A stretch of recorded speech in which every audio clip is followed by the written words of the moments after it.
Welcome to एड्यूरेव। आज हम गोपाल कृष्ण कौल जी की एक बहुत ही सुंदर कविता पहली बूंद को समझेंगे। अच्छा, कभी सोचा है कि जब बहुत तेज गर्मी के बाद बारिश की वो पहली बूंद गिरती है तो उसमें एक अलग सा जादू होता है। आइए आज उसी जादू को इस खूबसूरत कविता के जरिए महसूस करते हैं। जरा सोचिए, वो पहली बूंद, फिर मिट्टी की वो सौंधी सौंधी खुशबू और वो ठंडी हवा। एकदम से सब कुछ फ्रेश लगने लगता है ना। ऐसा लगता है जैसे पूरे नेचर ने एक नई अंगड़ाई ली हो। चलिए इस कविता में चलकर इस एहसास को और गहराई से समझते हैं। तो जब वो जादुई बूंद आसमान से नीचे आकर उस सूखी प्यासी धरती को छूती है तो आखिर होता क्या है? हमारा सफर यहीं से शुरू होता है। देखते हैं कि कवि ने इस पल को अपने शब्दों में कैसे पेंट किया है। इन पंक्तियों में कवि हमें ठीक उसी मोमेंट में ले जाते हैं जब पहली बूंद गिरते ही सब कुछ बदल जाता है। ऐसा लग रहा है मानो धरती एक लंबी नींद के बाद जाग रही हो और एक नए जीवन की शुरुआत हो रही हो। देखिए, कविता की पहली ही लाइन में एक बहुत सुंदर शब्द है, पावस। पावस का मतलब होता है वर्षा ऋतु, यानी बारिश का मौसम। तो बात हो रही है बारिश के मौसम के बिल्कुल पहले दिन की, और इसीलिए ये पहली बूंद और भी ज्यादा स्पेशल हो जाती है। अब इस छोटे से चमत्कार को देखिए।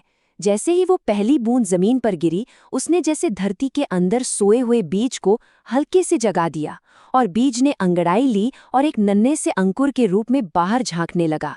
ये एक नए जीवन की शुरुआत है जो सिर्फ एक बूंद से हुई। गर्मियों की धूप से हमारी धरती प्यासी हो जाती है, उसके होंठ सूख जाते हैं। ऐसे में जब पानी की पहली बूंद उस पे गिरती है ना, तो वो सिर्फ पानी नहीं होती, वो अमृत बन जाती है। अमृत जो हमेशा के लिए जीवन देता है। ये बूंद धरती को एक नई जिंदगी दे रही है। यहाँ धरती के लिए एक और बहुत प्यारा सा नाम यूज हुआ है, वसुंधरा।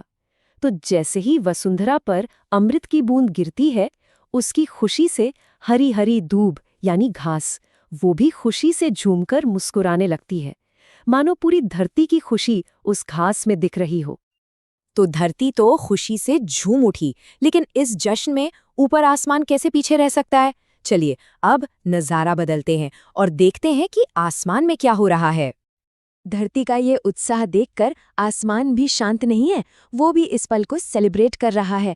और कोई छोटा मोटा सेलिब्रेशन नहीं, बल्कि एक बहुत बड़ा उत्सव। ऐसा लग रहा है जैसे आसमान में कोई शाही महफिल सजी हो। अब यहाँ कवि की कल्पना की उड़ान देखिए। उन्होंने घने काले बादलों को उड़ता सागर कहा है, मानो पूरा का पूरा समुंदर ही आसमान में तैर रहा हो। और जो बादल गरज रहे हैं वो असल में नगाड़े हैं, जो इस बड़े उत्सव का ऐलान कर रहे हैं। आसमान का जश्न तो हमने देख लिया, पर इस जश्न का असली मकसद क्या है? इसका मकसद है धरती की सदियों की प्यास बुझाना। आइए देखते हैं कि ये कैसे होता है। अब हम कविता के सबसे सुंदर और सबसे इमोशनल हिस्से पर आ गए हैं। यहाँ कवि ने नेचर में इंसानी एहसासों को इतनी खूबसूरती से मिलाया है कि पढ़कर दिल खुश हो जाता है। जरा ध्यान से महसूस कीजिएगा।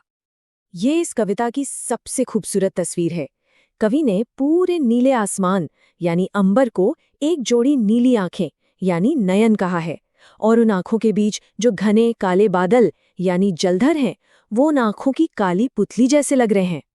और फिर इन आंखों से जो बारिश हो रही है वो सिर्फ पानी की बूंदें नहीं है, वो है करुणा विगलित अश्रु, यानी दया और प्यार से पिघले हुए आंसू। आसमान धरती की हालत देखकर दया से भर गया है, और उसकी प्यास बुझाने के लिए ये प्यार भरे आंसू बहा रहा है, जिसने धरती की सदियों पुरानी यानी चिर प्यास को शांत कर दिया है।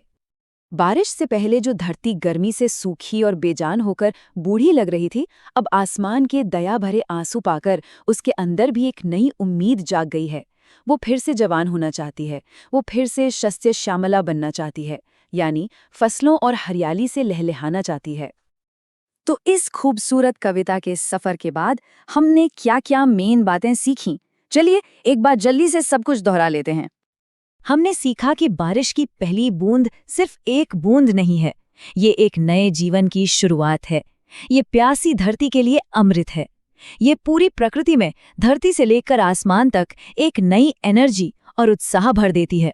और सबसे बढ़कर ये उम्मीद और एक नई शुरुआत का सबसे बड़ा प्रतीक है।